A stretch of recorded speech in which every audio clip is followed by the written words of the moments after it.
இது என்னோட own story தான். அப்டேஷன் வந்து வெரி வெரி இம்பார்ட்டன்ட் அப்படிங்கிறத 93லேருந்து 2000க்குள்ளே நான் கற்றுக்கிட்டேன். அது எப்படின்னு கேட்டிங்கன்னா, சாலிடா டிவி, டைனரா டிவி அந்த மாதிரிலாம் வந்ததுங்க. எல்லாம் ஃபேன் ரெகுலேட்டர் மாதிரியும் போய் சுவிட்சை போய் ஆன் பண்ணுற மாதிரியும் தான் இருந்தது. அவங்கெல்லாம் அடுத்தடுத்து அப்டேஷன் கொடுக்காம ஃபீல்ட் அவுட் ஆகிட்டாங்க. சோனி அந்த மாதிரிலாம் அடுத்தடுத்து அப்டேஷன் கொடுத்தாங்க. அவங்க பெரிய அளவில் ஜெயிச்சுட்டு இருக்காங்க.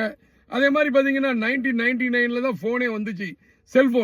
செல்ஃபோனே வந்தது. அது வந்து பார்த்தீங்கன்னா மோட்டோரோலா, நோக்கியா அந்த மாதிரிலாம் வந்தது. பட்டன் செல்லு தான். இப்போ அடுத்தடுத்து அந்த மானிட்டர் எல்லாமே எல்சி டிஸ்பிளே எல்லாமே பார்த்தீங்கன்னா சூப்பராக நம்ம போட்டு வந்த போய் அந்தந்த ஃபோன்களை வந்து அப்டேஷனில் இன்னைக்கு ஆப்பிள் கம்பெனி ஃபோன்கள் எல்லா கையிலையும் தவழுது. ஒரு சின்ன சம்பளம் வாங்குறவனாலுமே பார்த்தீங்கன்னா ஆப்பிள் ஃபோனை வந்து வாங்கணும் அப்படிங்கிறதுனால காரணம் என்னன்னா ஃபியூச்சர்ஸ். அதில் என்னென்ன இருக்கோ எல்லா ஆல் ஃபீச்சர்ஸ் இருக்கிறதுனால கண்டிப்பாக வந்து அந்த ஃபோனை வந்து யூஸ் பண்ணுறது கூட்டிகிட்டு இருக்கு. அதே மாதிரி பேப்பர் வந்து பார்த்தீங்கன்னா இன்னைக்கு பேப்பராக கன்வெர்ட் ஆகிருக்கு. அது இல்லாமல் சும்மா டெய்லி சீட்டாக போட்டவங்கெல்லாம் இன்னைக்கு ஃபீல்ட் அவுட் ஆகிருக்காங்க.